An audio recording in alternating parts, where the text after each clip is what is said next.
दर्शकों, आपका स्वागत है मेरे YouTube चैनल आसान पूजा में। आज के इस वीडियो में हम बात करेंगे चंद्र ग्रहण जो कि 5 जून की रात को पड़ने वाला है, यानी ज्येष्ठ मास की पूर्णिमा को ये इस चंद्र ग्रहण का संयोग बन रहा है। यह एक उपछाया चंद्र ग्रहण है। तो आइए दर्शकों, सबसे पहले हम यह जानते हैं कि उपछाया चंद्र ग्रहण क्या होता है। देखिए दर्शकों, जब पृथ्वी सूर्य का चक्कर लगाती है तो वो अपने पीछे 2 प्रकार की छाया छोड़ती है। जो साइड की छाया होती है उन्हें हम उपछाया कहते हैं, और जो बीच की छाया होती है उसे हम प्रछाया कहते हैं। दर्शकों, जो 5 जून की रात को जो चंद्र ग्रहण का संयोग बन रहा है, चंद्रमा उपछाया से होके गुजरेगा, यानी ये एक उपछाया चंद्र ग्रहण है।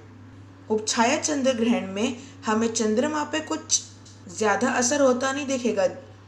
हाँ, हालांकि यह हो सकता है कि आपको चंद्रमा में कुछ फर्क दिखे, यानी उसकी रोशनी कम हुई दिखे। तो आइए दर्शकों, अब हम ये जानते हैं कि 5 जून की रात को पड़ने वाला यह चंद्र ग्रहण का समय क्या है। तो दर्शकों, इस चंद्र ग्रहण की शुरुआत 5 जून की रात के 11:16 से शुरू होगी और सुबह के 2:32 तक इस चंद्र ग्रहण का प्रभाव रहेगा।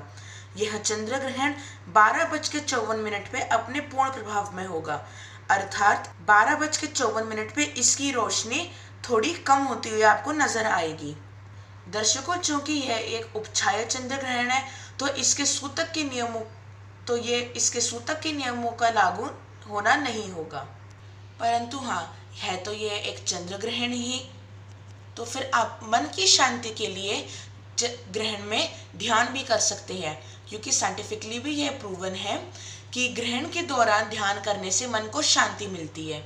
तो फिर आप इस ग्रहण के दौरान किसी शांत कमरे में बैठ के आप किसी भी चीज़ का, या तो आप भगवान शिव का ध्यान कर सकते हैं, या भगवान नारायण का ध्यान कर सकते हैं, या फिर आप जो भी आपको बहुत अधिक प्रिय है आप उसका ध्यान कर सकते हैं, जिससे आपको आपके मन की शांति प्राप्त होगी। चूंकि ये उपछाया चंद्र ग्रहण तो इसके सूतक के नियम भी लागू नहीं होंगे, अतः गर्भवती महिलाओं पर भी इस चंद्र ग्रहण का कोई असर नहीं होगा। अगर वे चाहें तो इस ग्रहण के दौरान गायत्री मंत्र का और या तो महामृत्युंजय मंत्र का जाप भी कर सकते हैं। गायत्री मंत्र इस प्रकार है: ओम भूर्भुवः स्वः तत्सवितुर्वरेण्यं भर्गो देवस्य धीमहि धियो यो नः प्रचोदयात्। ओम। महामृत्युंजय मंत्र इस प्रकार है: ओम त्र्यंबकं यजामहे सुगंधिं पुष्टिवर्धनम् उर्वारुकमिव बन्धनान् मृत्युर्मुक्षयमामृतात्। ओम। अगर आप महामृत्युंजय मंत्र नहीं पढ़ पाते तो आप ओम नमः शिवाय का या फिर नमः शिवाय मंत्र का भी जाप कर सकते हैं। इस ग्रहण में आपको खाने की चीज़ों पे या पीने की चीज़ों में तुलसी के पत्ते डालने की कोई आवश्यकता नहीं है, और आप चाहें तो अपना मंदिर भी खुला रख सकते हैं।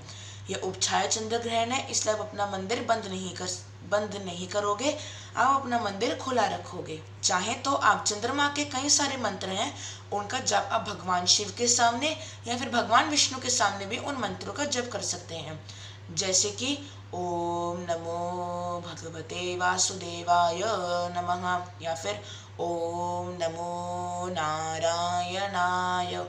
आप चाहें तो फिर भजन कीर्तन भी कर सकते हैं, जैसे कि श्रीमन नारायण नारायण हरि हरि, श्रीमन नारायण नारायण हरि हरि, ओ तेरी लीला सबसे न्यारी नारी हरि हरि, श्रीमन नारायण नारायण हरि हरि।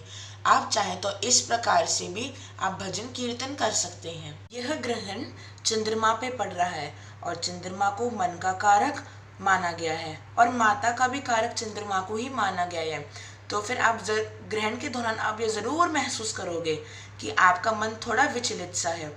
ग्रहण के 15 दिन पहले से ही और 15 दिन के बाद का जो बीच का समय है उसमें आपका मन थोड़ा विचलित रहेगा। तो अपनी सोच को सकारात्मक रखिए। कोशिश कीजिए कि थोड़ा बहुत व्यायाम कर सकें, जैसे कि अनुलोम विलोम, कपालभाति इत्यादि। जब ग्रहण समाप्त हो जाए या तो उसी वक्त या फिर सुबह सुबह कोशिश कीजिए कि आप अपने पूरे घर में गंगा जल का छिड़काव करें और चावल या तो दूध या तो दही या सफेद कपड़े का आप दान पुण्य भी कर सकते हैं। अगर आपका या आपकी माँ का या आपके घर में किसी भी का भी स्वास्थ्य खराब रहता है तो फिर इस चंद्र ग्रहण में आप ये एक उपाय कर सकते हैं। जब चंद्र ग्रहण शुरू हो जाए और अपनी पूर्णता की ओर बढ़े तो उस दौरान अपने मंदिर में बैठिए। एक तांबे के या फिर कोशिश कीजिए कि तांबे के लोटे में या तांबे के ग्लास में आप थोड़ा सा पानी भरिए और उसमें थोड़े से 2-4 बूंद गंगा जल के डालिए। अब उसके सामने या तो गायत्री मंत्र का या महामृत्युंजय मंत्र का यथाशक्ति, यानी आप जितना जप करें उतना अच्छा रहेगा, उतना जप कीजिए। जब जप पूर्ण हो जाए तो फिर 5 से 10 मिनट तक जल को स्पर्श ना करें। अब जिस जल के सामने आपने बैठ के मंत्रोच्चारण किया है उस व्यक्ति को पिला दें ये जल, जिसका स्वास्थ्य अक्सर खराब रहता है। आप देखेंगे कि इससे भी बहुत फायदा होगा। तो दर्शकों, ये थी 5 जून की रात को पड़ने वाले चंद्र ग्रहण के बारे में कुछ जानकारियाँ।